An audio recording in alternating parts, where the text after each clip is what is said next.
Marilah kita berdoa. Selamat pagi Bapa yang berada di kerajaan surga. Puji dan syukur kami ucapkan atas berkat-Mu. Pagi ini kami datang lagi untuk naikkan doa dengan kerendahan hati, dengan keterbatasan diri dan kekuatan kami. Kami tahu bahwa setiap hari baru adalah bukti kasih-Mu atas diri kami. Bimbinglah Bapa, agar kami bisa memperbaiki sikap dan perbuatan kami. Dampingilah kami Bapa di dalam membaca dan mendengar firman-Mu di pagi hari ini. Agar apa yang kami lakukan dan apa yang kami wartakan adalah kebenaran yang semuanya bersumber daripada firman. Bapa di dalam surga, biarlah ibadah kami di pagi hari ini bisa menjadi berkat bagi kami di Zoom ini dan saudara-saudara kami yang berada di channel-channel YouTube. Di dalam nama Tuhan Yesus Kristus, Juru Selamat dan Pengantara kami berdoa dan bersyukur. Kami akan membawa renungan buat kita di pagi hari ini. Kami persilakan. Ya, terima kasih Pak Frans. Salam sejahtera, saudara seiman dimanapun Anda berada. Selamat pagi Indonesia.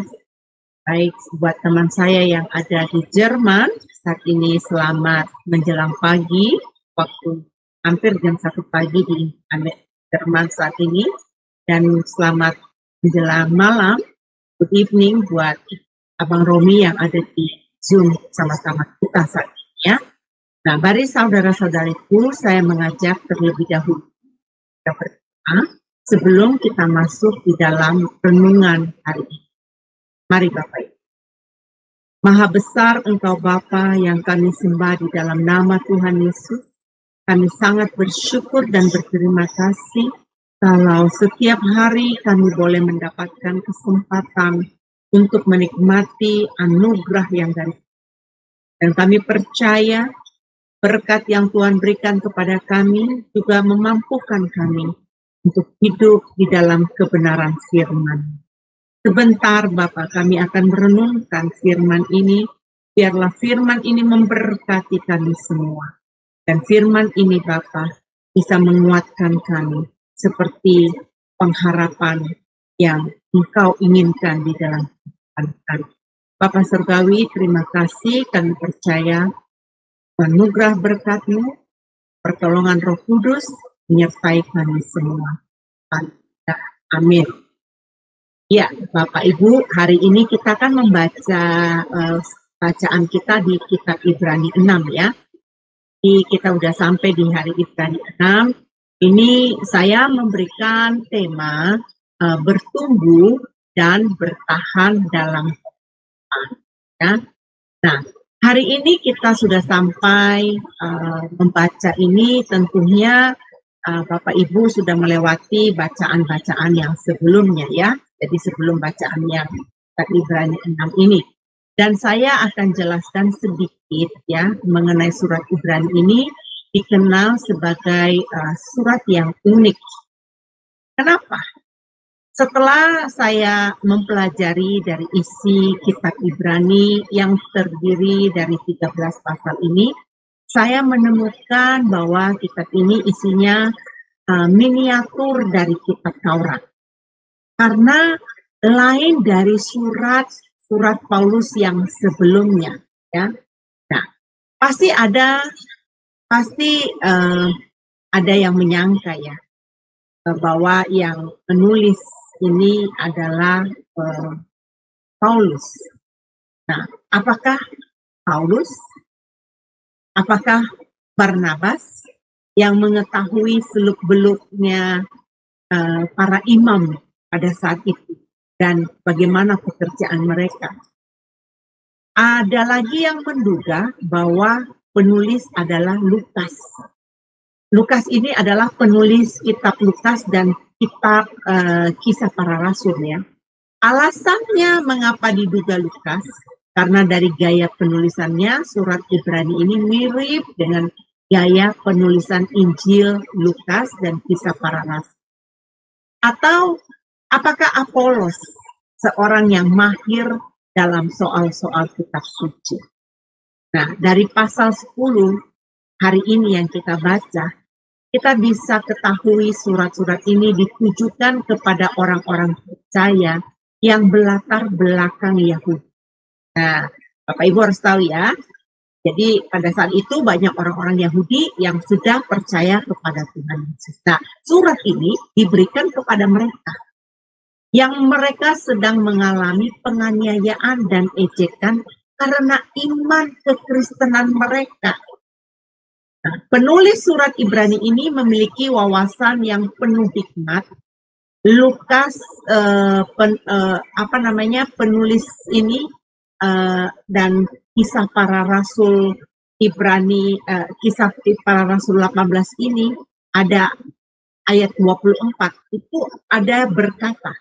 Jadi dalam dua Injil ini, dalam satu Injil Lukas dan Kisah Para Rasul ini berkata, ada seorang Yahudi yang pintar dan mahir soal kitab suci yang berasal dari Alexander yang bernama Apolos. Dan diduga Apoloslah yang paling cocok penulis surat ini. Ini dugaan ya teman-teman ya. Bagaimanapun alasannya tidak ada kepastian siapa si penulis kitab Ibrani ini. Nah, aku menonton dari TV One Indonesia. Pernah menayangkan kitab Ibrani tertua Codex Session edisi pertama abad ke-9 yang berusia 1000 tahun mau dilelang di London. Ternyata kitab Ibrani ini sangat unik sehingga menjadi perhatian banyak kolektor. Itu tambahan info dari saya. Kitab Ibrani ini yang saya katakan unik ya. Nah, saudara telah ketahui pada awalnya diduga bahwa Paulus yang menulis surat Ibrani ini bukan? Nah, sekitar abad pertama sampai abad keempat banyak yang yakin bahwa Pauluslah yang menulis surat Ibrani ini. Tetapi setelah abad kelima muncul keberatan-keberatan bahwa Paulus bukan penulis surat ini. Tentunya ini memiliki alasan yang kuat setelah diselidiki dari corak, gaya, tulisan yang tidak seperti biasanya yang kita temukan di surat-surat Paulus. Jadi ini pasti sangat berbeda sekali. Nah, Paulus memiliki ciri khas menyatakan dirinya. Ya, Bapak Ibu kan sudah baca ya. Ada salam dari Paulus, ada pesan-pesan yang lebih menonjol yang menyatakan gaya penulisan Paulus. Paulus selalu mengatakan Injil yang diajarkannya itu bukan Injil manusia, tetapi Injil yang diterimanya dari Kristus. Nah, kalau Anda baca surat-surat Paulus, Anda dapat mengerti apa yang saya maksudkan. Surat Ibrani ini sangat berbeda dari kebiasaan surat Paulus.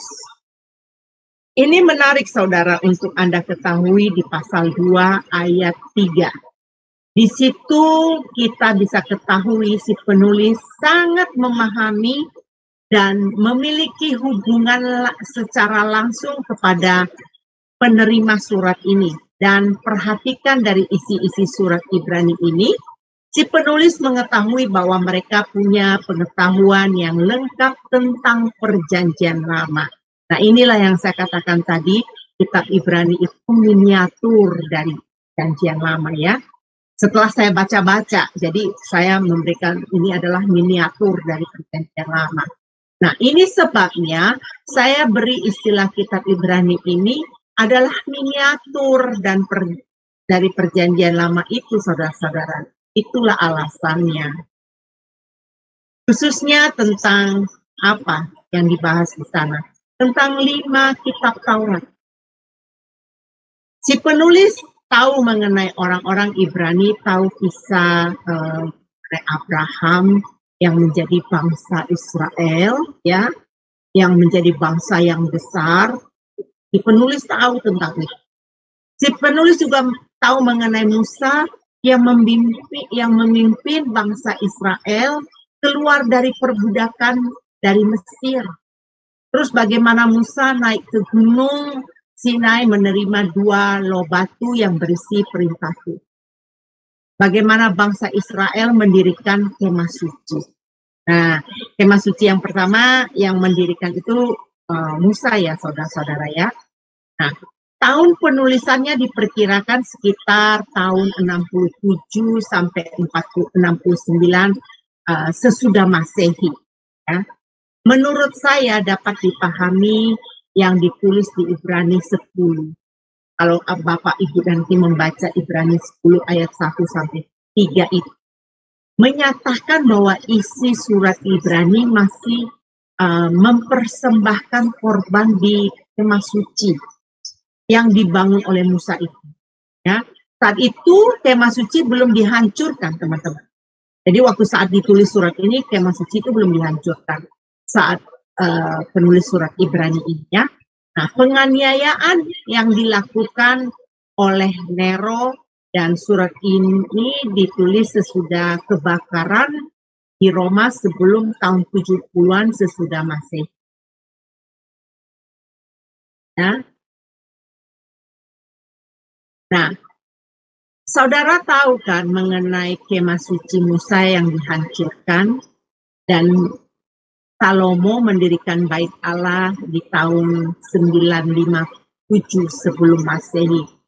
Nah, bait Allah yang pertama itu dihancurkan oleh Babel di tahun 586 sebelum Masehi.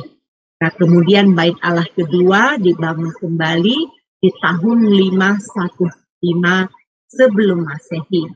Dan hancur pada peristiwa pengepungan Romawi atas Yerusalem di tahun 70 sebelum Masehi. Nah, dari catatan ini dapat diketahui kapan tahun penulisannya surat Ibrani ini. Ya, ditulis sebelum tahun 70 sesudah Masehi.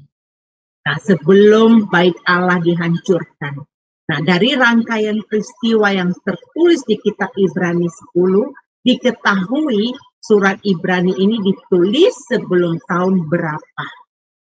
Tapi dari penelitian tidak ada kepastian siapa penulis surat Ibrani. Nah, surat ini jelas dituliskan kepada orang-orang Kristen Yahudi. Tadi saya sudah singgung ya. Nah, kondisi saat itu mereka sedang mengalami penganiayaan. Ada sekelompok dan ada sekelompok orang ya, dan yang meragukan iman kepada Kristus. Nah, sehingga banyak yang murtad. Penulisan ini memiliki tujuan menulis surat ini untuk menasihati mereka agar apa? 1. Untuk terus mempertahankan iman kepada Kristus sampai pada kedatangan Yesus kedua kalinya. Yang kedua, untuk tetap bertumbuh sampai mencapai kedewasaan iman. Nah, ini penting Bapak Ibu dicatat ya. Nanti saya akan singgung mengenai kedewasaan ini. Mencapai kedewasaan iman. Nah, ketiga, untuk bertahan untuk percaya hanya kepada Kristus saja. Nah, ajaran-ajaran utama apa yang diajarkan dalam kitab Ibrani ini ada 3 poin.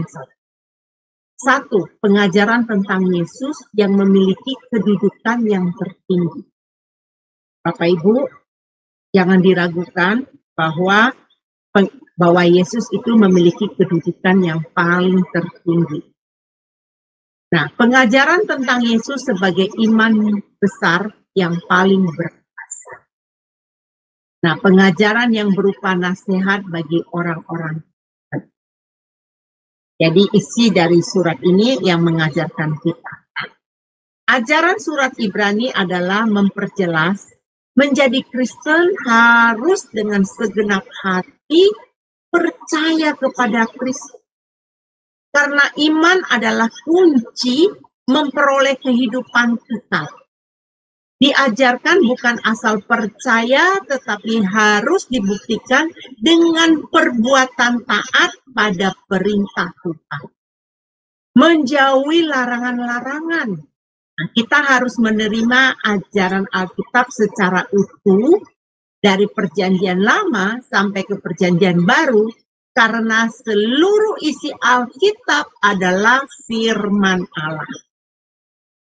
Saudara, kita telah membaca tadi ayat 1 sampai 8, dan kita dapat menangkap tujuan penulis. Jangan kita seperti anak-anak rohani yang mempersoalkan hal-hal yang bukan ajaran pokok. Kita dituntut terus bertumbuh dalam Kristus dan memiliki iman yang teguh. Saudara, saat di New York kan musim panas ya. Dan saat ini saya sedang menanam pohon kemangi dan pohon cabai.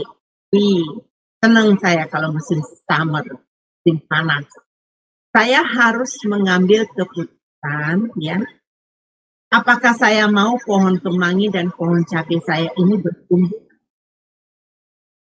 Lantas, apakah saya hanya cukup menaburkan benih itu saja ke tanah? Apakah bisa bertumbuh subur tanpa saya menyiraminya? It's impossible. Jelas mustahil, bukan? Saya harus mengerjakan proses pertumbuhan dengan menyiram setiap hari. Memberikan pupuk agar ada pertumbuhan yang baik terhadap tanaman saya. Demikian juga pertumbuhan rohani kita adalah pilihan bagi setiap pribadi. Kalau mau Anda pertumbuhan, ya, kita harus makan makanan rohani yang bersumber hanya dari Alkitab.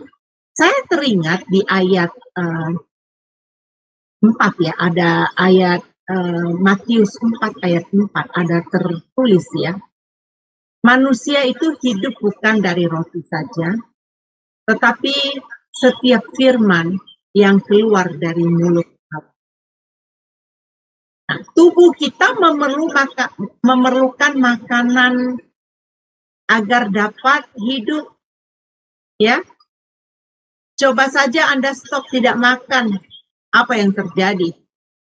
Demikian juga agar manusia roh kita bertumbuh, kita perlu makanan rohani, yaitu firman Tuhan. Di ayat 1 hari ini menegaskan agar kita jangan lagi menggantikan asas-asas pertama dari ajaran Kristus. Ayat 6 juga katakan jangan murtad. Jangan sampai kita murtad menggantikan kebenaran firman dengan ajaran manusia. Kita umat Allah dituntut mewujudkan agar mencapai kedewasaan yang dikehendaki Allah. Menurut pengalaman saya, prosesnya tidak mudah. Harus berjuang. Pernyataan ini saya mau menekankan bahwa untuk bertumbuh dan menjadi dewasa, seorang harus berani menetapkan pilihannya sejak awal. Kamu mau bertumbuh atau tidak, itu pilihanmu. Kita harus konsentrasi, kita harus fokus, kita harus konsisten agar bertumbuh. Nah, cara orang Kristen bertumbuh diperlukan proses belajar dan usaha menghidupkan kebenaran Allah. Kalau Anda bertanya sampai kapan, Bu Hen? Sampai akhir hayat kita di dunia ini. Proses pertumbuhan terus berlangsung agar bertumbuh besar, bertumbuh dewasa.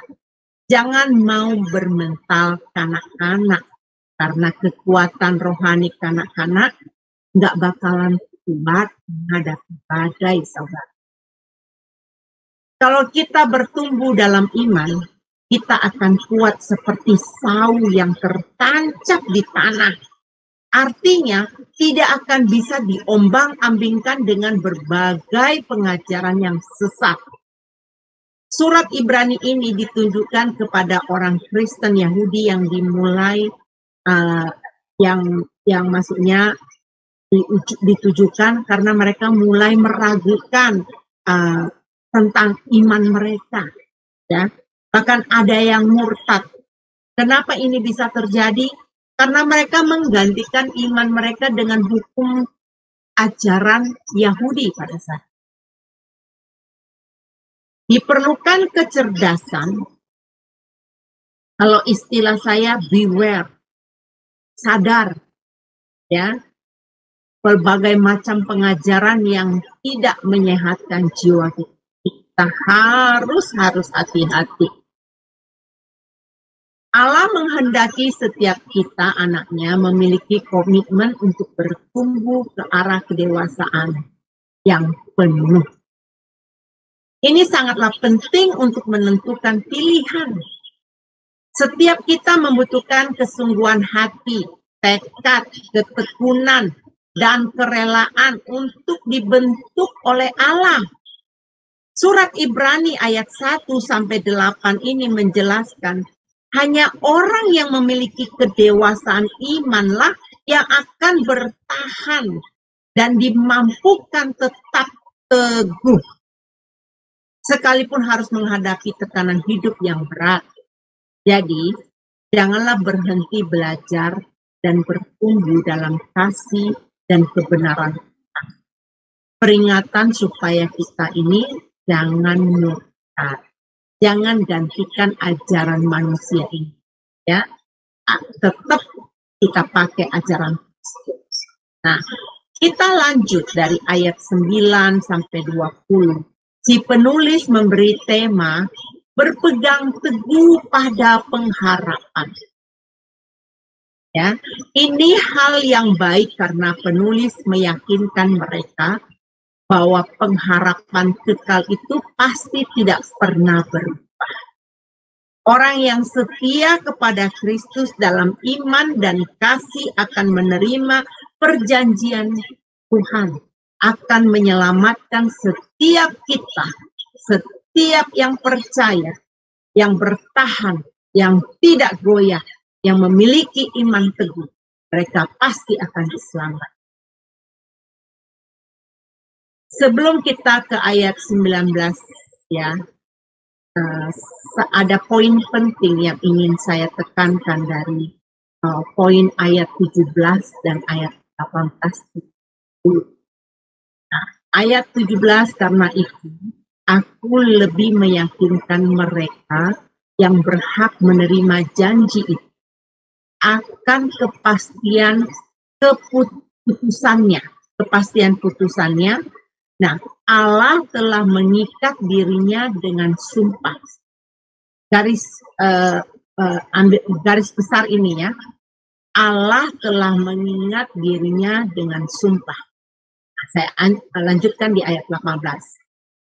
Supaya oleh dua kenyataan yang tidak berubah-ubah tentang mana Allah tidak berdusta, kita yang mencari perlindungan beroleh dorongan yang kuat untuk menjangkau pengharapan terletak di depan kita. Nah, garis tentang mana Allah tidak mungkin ya. Nah, dari kedua ayat ini menyatakan Allah kita tidak mungkin berdusta. Kita sudah melihat Allah berjanji kepada Abraham yang ditulis di ayat 14 tadi, ya, diberikan keturunan yang berlimpah-limpah. Terbukti kan Abraham memiliki keturunan yang banyak, baik itu keturunan jasmani dan keturunan ilahi. Seperti kita ini, ya, kita keturunan Abraham karena kita punya iman, kita keturunan ilahi. Nah, dalam Alkitab masih banyak janji Tuhan. Tuhan mengikat perjanjian dengan manusia yang kita tahu di dalam Kejadian 3 ayat 15. Tuhan akan menebus manusia yang berdosa melalui keturunan perempuan. Nah, siapa keturunan perempuan itu? Dia adalah Tuhan Yesus yang membayar lunas akan dosa manusia. Isi surat Ibrani ini menunjukkan bahwa Tuhan kita tidak berdusta. Banyak sekali janji Tuhan di Alkitab yang terbukti digenapi. Masih banyak lagi janji-janji Tuhan dan Tuhan tidak mungkin mengingkari janji. Saudara tahu mengapa sih kita mengandalkan janji Tuhan? Apakah ada yang tahu mengapa? Apa perlunya sih kita mengandalkan janjinya Tuhan?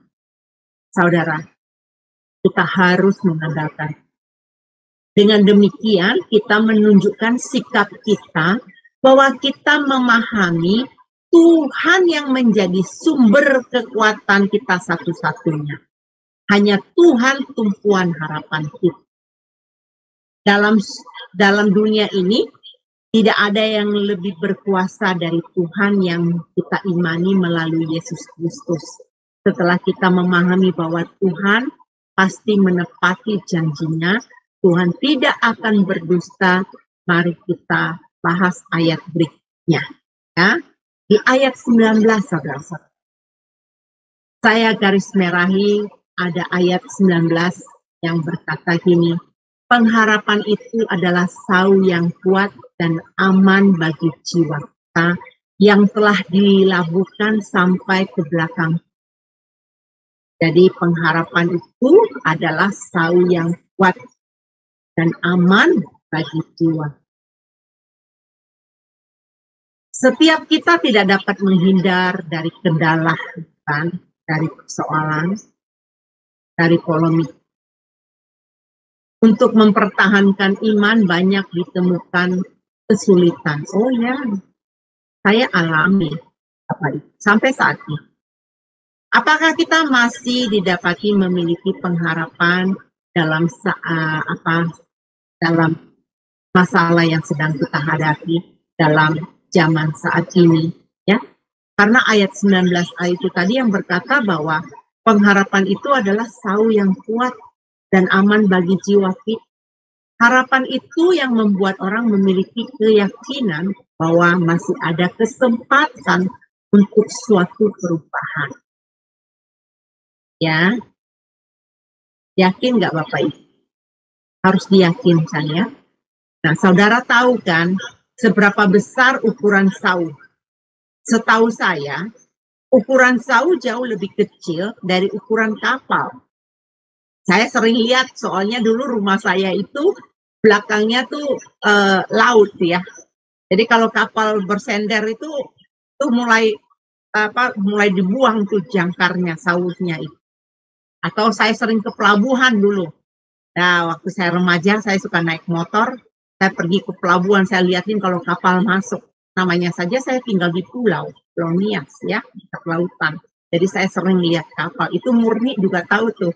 Soalnya di belakang rumah Murni sama, itu laut itu. Ya. Nah, firman Tuhan berkata, pengharapan itu adalah sau yang kuat. Wow, dahsyat sekali ya. Ukuran sau yang sangat kecil, tapi bisa menahan kapal yang besar itu agar tidak hanyut terbawa arus. Sau yang kukuh yang membuat kapal tidak terhanyut oleh arus laut. Dalam menjalani kehidupan, kita tidak dapat menghindar dari topan kehidupan, dari krisis kehidupan. Ya, krisis kehidupan itu wajar, tapi kita harus hidup dalam pengharapan, saudara.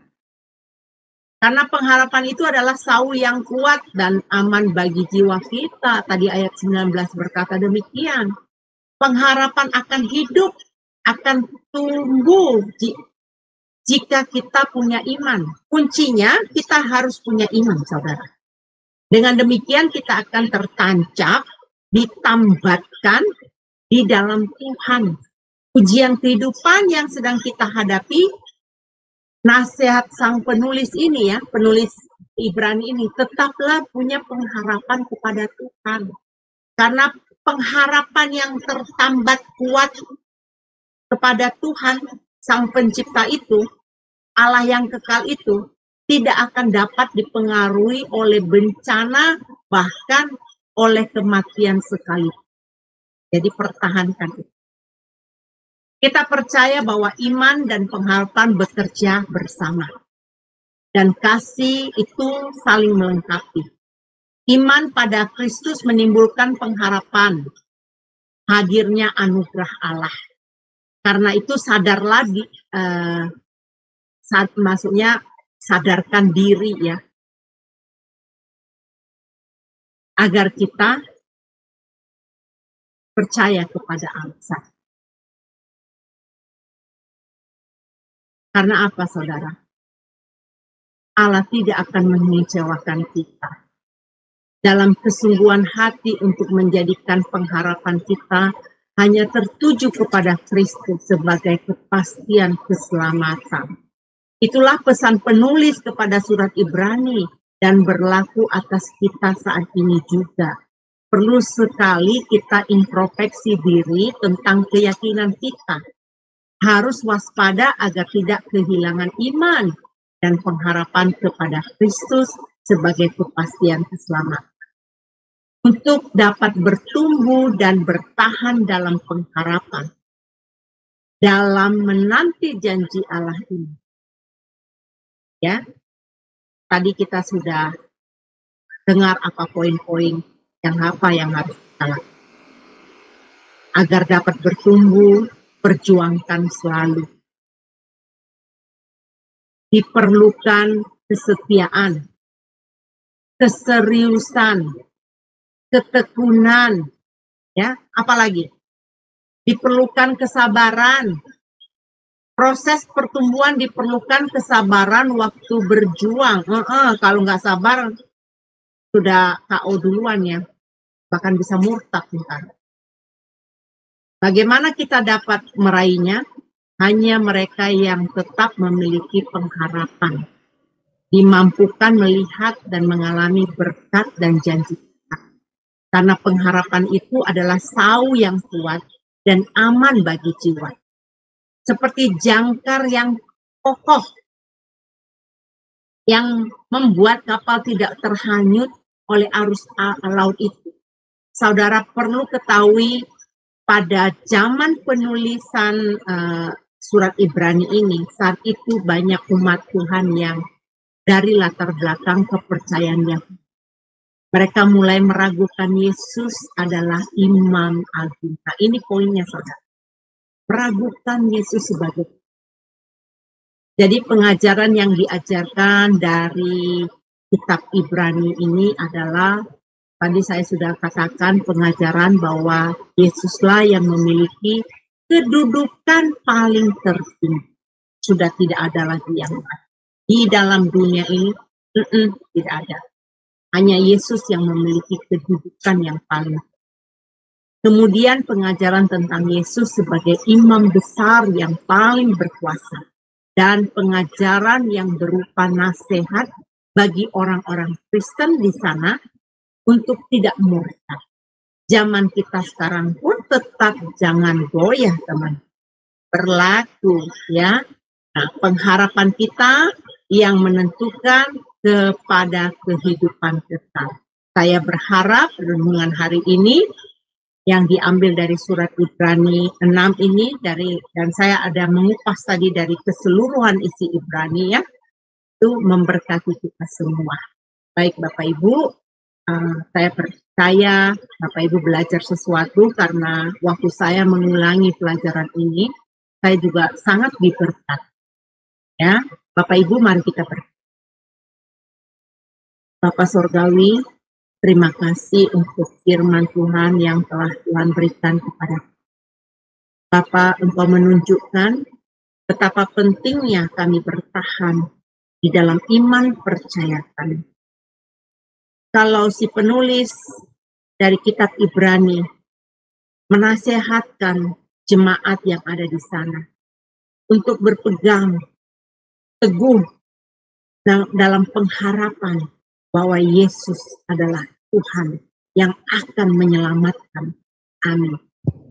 Bapa, ajar kami juga terus, karena pada era zaman sekarang Begitu banyak pengajaran-pengajaran yang akan menyesatkan umat. Hamba berdoa ya Bapa, mampukan kami agar kami peka, agar kami cerdas Tuhan, menangkap isi kebenaran firman. Bapa Surgawi, terima kasih.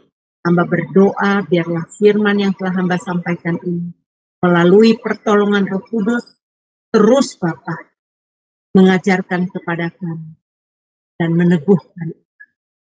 Terima kasih Bapa, di dalam nama Tuhan Yesus hamba berdoa mengucap syukur. Haleluya. Amin. Saya kembalikan kepada Pak Frans. Amin.